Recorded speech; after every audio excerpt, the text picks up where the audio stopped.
ቦሌ ካሳንቺስ ባምቢስ አካባቢ። ሰላም እንዴት ናችሁ? ዛሬ ደግሞ አዲስ አበባ ውስጥ የሚኖሩ ነዋሪዎችን የት ሰፈር መኖር እንደሚፈልጉና ለምን ያን ሰፈር እንደሚመርጡ አብረን እንጠይቃቸዋለን። ተከተሉ። ሰላም ጤና ይስጥልን። እንዴት ነው? አለን እግዚአብሔር ይመስገን። አዲስ አበባ ውስጥ የት ሰፈር ቢኖሩና ለምን ያን ሰፈር እንደሚመርጡት ሊነግሩኝ ይችላሉ?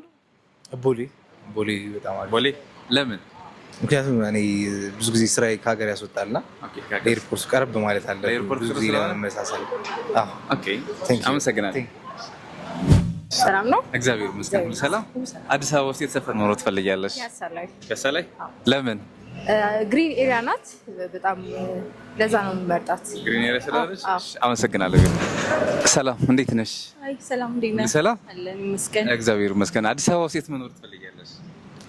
ካሳንቺስ። ካሳንቺስ ለምን? ካሳንቺስ ለምን ቦታ ቅርብ ነች፣ ሴንትራል ለሁሉም ቦታ ቅርብ ስለሆነች። እሺ አመሰግናለሁ። ሰላም እንዴት ነህ? ሰላም እንዴት ነህ? ሁሉ ሰላም አለን እግዚአብሔር ይመስገን። አዲስ አበባ ውስጥ የት ብኖር ያስደስተውታል?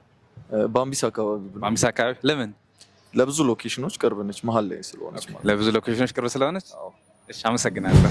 አዎ በመሀል ፒያሳ፣ በካሳንቺስ፣ በቦሌ አትላስ እና በባምቢስ ግንባታቸው 85% የተጠናቀቀ ከባለ 1 እስከ ባለ 3 መኝታ እየሸጥን እንገኛለን። ለበለጠ መረጃና ለሳይት ጉብኝት ከታች በምናስቀምጠው ስልክ ይደውሉልን። ባማኮን ሪል ስቴት